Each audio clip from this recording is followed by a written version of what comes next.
அன்பு தமிழ் நேயர் நெஞ்சங்களுக்கு நெஞ்சார்ந்த திருக்குறள் வணக்கங்களை இனிதே உரைத்துக் கொள்வது உங்கள் அன்பு தோழன் பா. மூவேந்திர பாண்டியன்.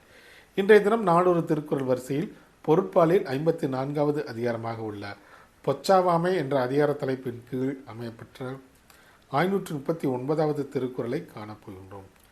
பொச்சாவாமை என்பதற்கு மறதியின்றி ஒரு செயலை செய்து முடித்தல் என்ற பொருளில் இந்த அதிகாரத்தின் தலைப்பு அமையப்பெற்றுள்ளது.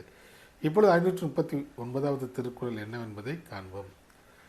இகழ்ச்சியின் கெட்டாரை ஒள்ளுக தாம் தம் மகிழ்ச்சியின் மைந்துரும் போழ்து.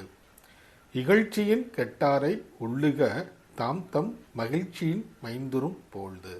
இத்திருக்குறளுக்கான பொருள் என்னவென்பதை இப்போது நாம் காண்போம்.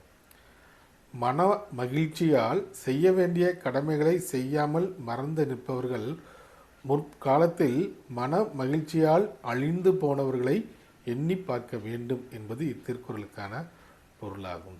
மீண்டும் பொருள்: மன மகிழ்ச்சியால் செய்ய வேண்டிய கடமைகளை செய்ய மறந்து நிற்பவர்கள் முற்காலத்தில் இதே போன்று மன மகிழ்ச்சி கொண்டு அழிந்து போனவர்களை எண்ணி பார்க்க வேண்டும் அல்லது நினைவில் கொள்ள வேண்டும் என்பது இத்திருக்குறளுக்கான முழு பொருளாகும். ஆம் தோழர்களே, நாம் மனமகிழ்ச்சியால் நாம் செய்ய வேண்டிய கடமைகளை செய்ய தயாரினால் நிச்சயம் நமக்கு துன்பமே வந்து சேரும். வாழ்க தமிழ், வளர்க தமிழ்நாடு.